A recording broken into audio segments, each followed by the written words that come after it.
Hi, this is Dan Pierce at Hawks Nest Drive in South Haven, Michigan. I'm standing at the end of our driveway looking at the house, and I thought I'd give you a short tour of the front. There's been a lot of work to be done here. There was a lot of weeds, a lot of ingrown flower beds full of all kinds of stuff, overcrowding, invasives, and around this pole there wasn't much of anything. I've expanded it a number of times and plan to expand it again and replant it, and it's doing fantastic. It was pretty pathetic, but now it looks beautiful. I've got mint, I've got cannas, cranesbill, calendulas, marigolds, and lemon balm. It looks really nice. And there's also some dead nettle in there that's doing well.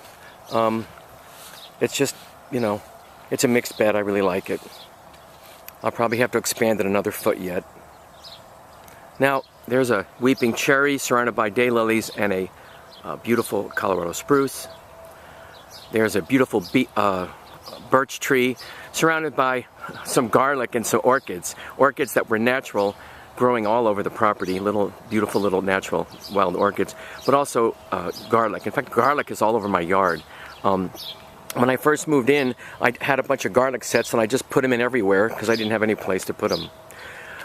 Since I moved in, you'll see this long landscaping bed, which is a mixture of trees and shrubs and ornamentals and now herbs. It was pretty crowded, overcrowded when I moved in, and a lot of the branches from these beautiful trees overshadowed the bottom. So I took out some branches and brought light into the bottom to the shade garden. This is an azalea that bloomed fantastic this year, but was pretty bad when we moved in. So after I cleaned out these beds, and it's going to be a work in progress, things really started to bloom, and all sorts of plants revealed themselves. There was a lot of these bushes here that were probably planted the same time as these trees, but the trees overgrew, and the bushes were really overcrowded and really needed to be, all the dead wood and diseased wood needed to be cut out. And I'm shaping them and trying to allow more and more light to get to the bottom of this kind of shade garden that we got. I don't know what this is, but once I cleared everything out, it appeared. So it's a beautiful little flower. If anyone knows what it is, please tell me. We've got some nice lilies coming up. They're all through this garden bed. I moved, this was a whole bed of something very aggressive, and I took it all out and I put in hostas that I moved from other places in the yard where they were completely buried under stuff. And here we have some Shasta daisies, and there's way too many of them in the yard. I've been taking them out. They're kind of aggressive. Here we have a variegated red twig dogwood that I've been working with that was sick as a dog when we moved in. It's doing great. And of course I've got all kinds of things growing in here. I've got catnip, nettle. Here we have, let's see, yarrow, more lilies, mint, more catnip, some beautiful roses, some sweet grass that I've made into braids in the past, and I have this little zinnia bed growing until the arborvitaes get big. I just added this bed this year, and I plan to expand it. Here's my canna lilies. They're doing awesome.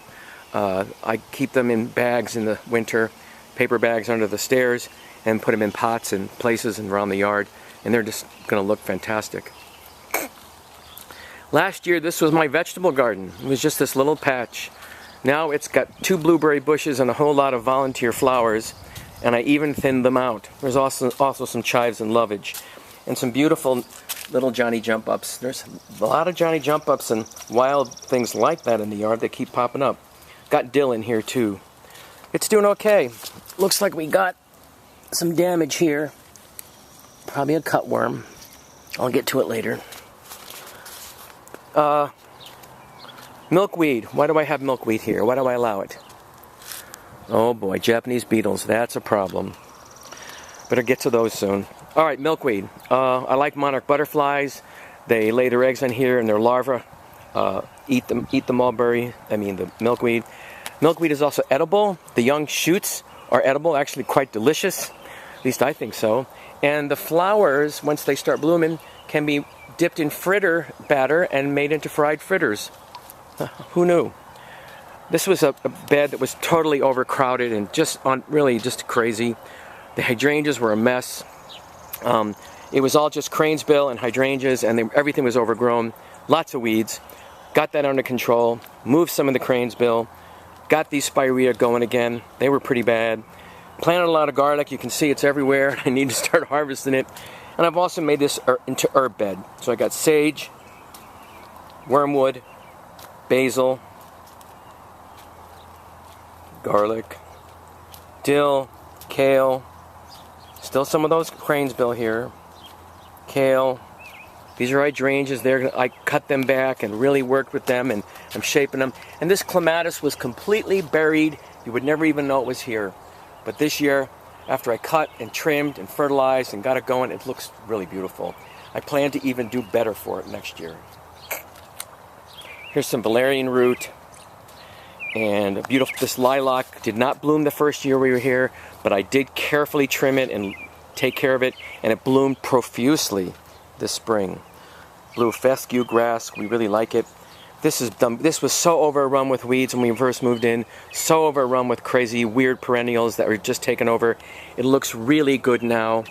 It's still a little bit overcrowded and I need to address that, but I'm doing that gradually. I'm still moving things around. Here's a beautiful rose bush that is doing well and responding to tender loving care. And here's a volunteer flower right here that I knew what it was when it came up, and I said, let's let that grow.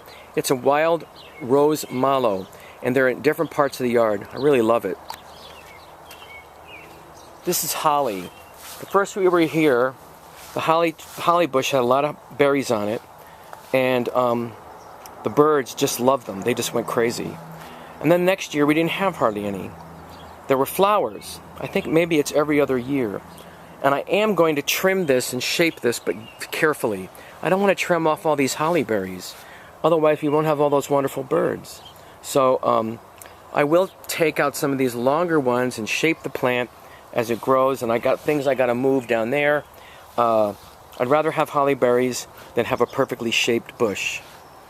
And here we have more Shasta daisies, which I really took a lot out last year. They just were overrun.